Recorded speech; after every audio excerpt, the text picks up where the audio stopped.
It's 4 games. I've never been more more just I don't even know what word to use. More displeasured. I've never been this quickly out of love for the game of baseball in a season as much as I am with this one. I seriously can't take this anymore. Like, oh my god, I'm going insane.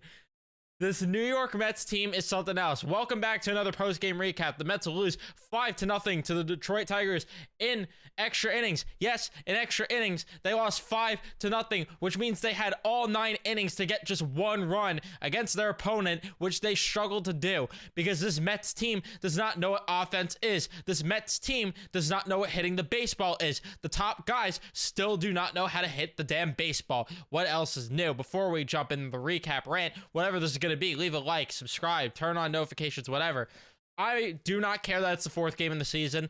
I'm so livid and beyond the point of even like caring about the fact that it is our question mark this season, right? Or at least most fans. There were some fans that called this out, so more credit to you on this one, but there were fans like myself that was like, oh, well, what will the starting pitching be? Will the starting pitching be any good? Oh, they have this, they have that. Sean Manaea gave one of the best outings you could ever ask for. This guy went out and balled out, gave 5 hitless innings, almost 6, went through his outing only allowing 1 damn hit today. Gave 6 innings, balled his mind out, and his stuff was off today, if anything. Like, his velocity was down on his sweeper, his velocity was down on his fastball, down on the changeup a bit, and his spin was down on his 4-seam. Yet he balled out for 8 strikeouts, 2 walks, allowed 1 hit. The only thing he possibly could have done better is not allow a hit and not allow walks. But what does this matter anymore? When this team does not know. This team's in White Sox territory for offense. They're last in the league in runs. And let's not even forget, too, they should not even be in a spot. If Carlos Mendoza, as much as I'm pissed off with him right now, 4 games in, if he did not send Brett Beatty up for a pitch hitting assignment, this team's dead last in runs in the league with 5 runs on the year. Like, holy crap, this is bad. I seriously cannot. They have less runs than the Oakland A's. Like, are you serious? They have less hits than the Oakland A's. Here.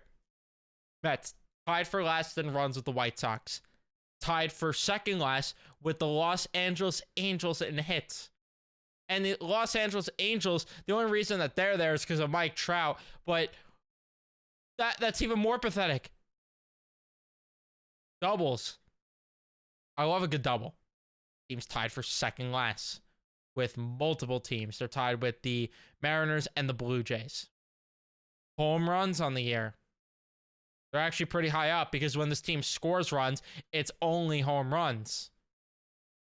And it would be cool if they did that with runners on base because in RBIs, they're tied for second last with 8. And the White Sox are the only team behind them with 7. The Oakland A's, by the way, have more. The Dodgers are already up to 46 on the year.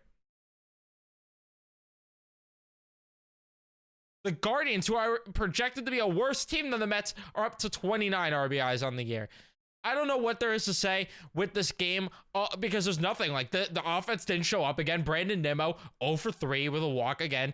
Lindor, 0 for 4. Your $341 million shortstop was going to lay down bunts. He was going to lay down bunts. I can't rationalize or be level-headed with this game. There's just no way. I'm so over the point of it because this is just a carryover of last year. This is just the same old Mets. It just is.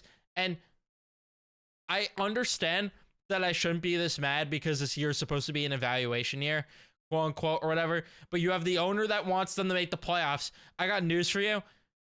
You're lucky if they could win a month of baseball, like in terms of being above 500 with the pace that this is at. This offense cannot keep up with anything.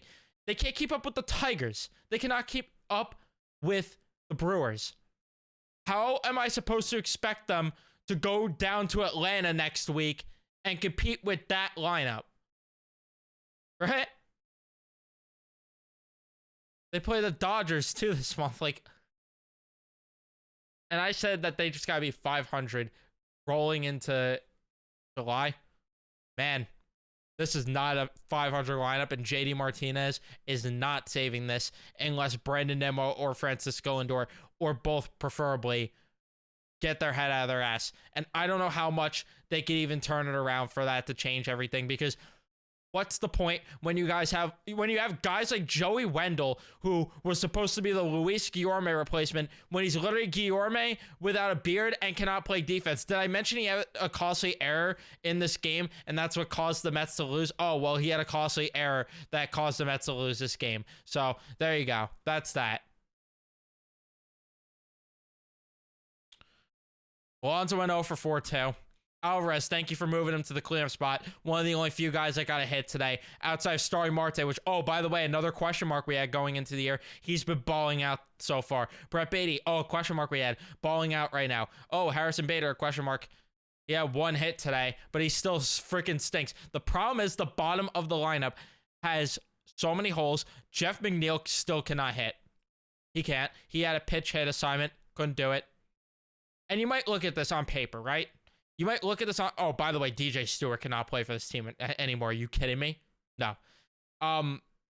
You might look at this on the surface of, oh, well, all right, well, Marte's producing, Beatty's producing, and Alvarez, just JD comes up, Alonso will get on a tear, Lindor will get on a tear, Nimmo will.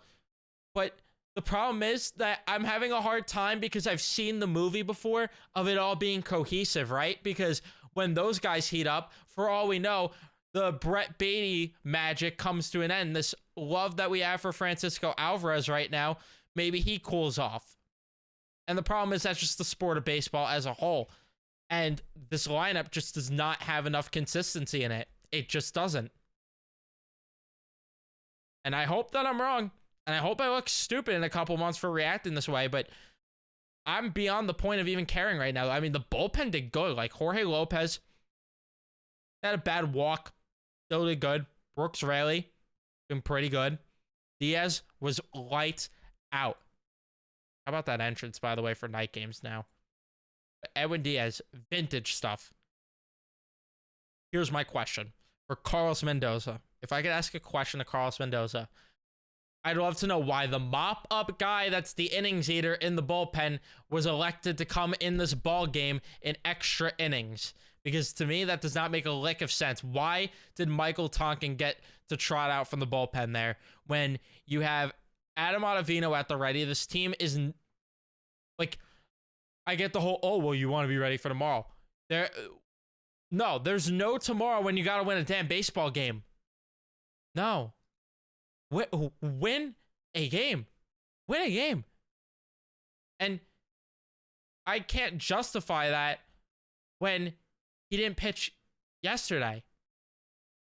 Why was Ottavino not in the game? And I know he didn't do good in his first outing, but that doesn't mean anything. At least you go down making the right decision. And again, I'm not going to entirely blame Mendoza for that, but I do think it's a dumb decision, because at the same time, Joey Wendell cannot suck. At the same time, this lineup needs to score one run. But they can't do it.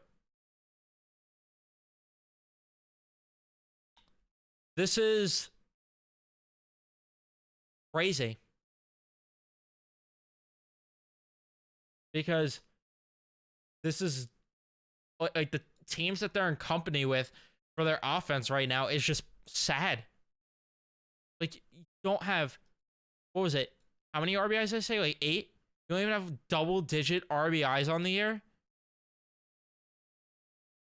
Gross. Is that what I said? I don't even remember what I said with that. Here, I'll double-check the fact check the stats, because I don't want to sound like an idiot entirely, but even though I already do sometimes, but teams, stats, RBIs, what were they? 8, yeah. You don't even have double-digit RBIs. You have more walks than you do RBIs here. What are we doing? Where are they in terms of striking out? Oh, cool. They don't strike out a lot. At least they're making contact, right?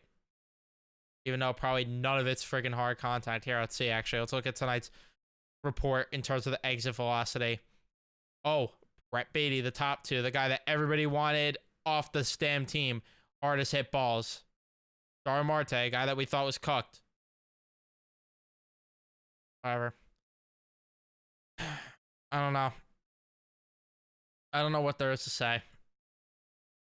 Other than the only thing you could say and hang your hat on is that's 4 games and that's April, and that maybe I'll look stupid and this is an overreaction, but the signs early are horrible. They're horrible.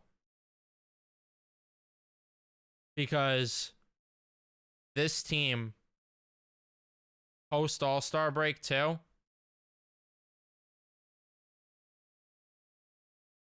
Or I shouldn't say post, I should say pre-All-Star break 2 last year is what I meant to say. I mean, wasn't this the same crap last year? Pre-All-Star break where they just weren't hitting the damn ball? Because I'm looking post-All-Star break. They actually were hitting a lot. Pre-All-Star break. Actually weren't that bad, and this is worse. Worse. And last year they weren't even doing that bad. So I don't know what to say. Other than they got to get together. In terms of this game, though, since I didn't even really like do a recap of this, I mean, there's no recap to even get into, really. Like, just hit the damn ball next game. The pitching was fine. They went 0 for 6 with runners in scoring position. They left 9 on. Wendell had the costly error. It is what it is at this point. There's nothing else to discuss, nothing else to talk about. Tomorrow they'll be back at it again, playing the same Tigers team. And who's on the bump tomorrow? Probably Hauser, if I had to guess, right? Because I don't think Hauser's got his turn. Yeah, versus Casey Mize. Oh boy. All right. Well, they're playing a guy that, he actually is a pitch in 2022, but so, hopefully they win. And I don't know what they could do to change the lineup to get things going. I would say break up the top 3 next game, though, for sure. At some point you're gonna have to. I would break up the top 3. Nimmo, take him out of the leadoff spot for now. Do it. Put Marte in the leadoff spot if he's gonna keep hitting this way. Keep Alvarez 4th and put Nimmo 5th. Put Nimmo 5th for now. Something like that. I digress. Leave a like, subscribe. I'll see you guys in the next one.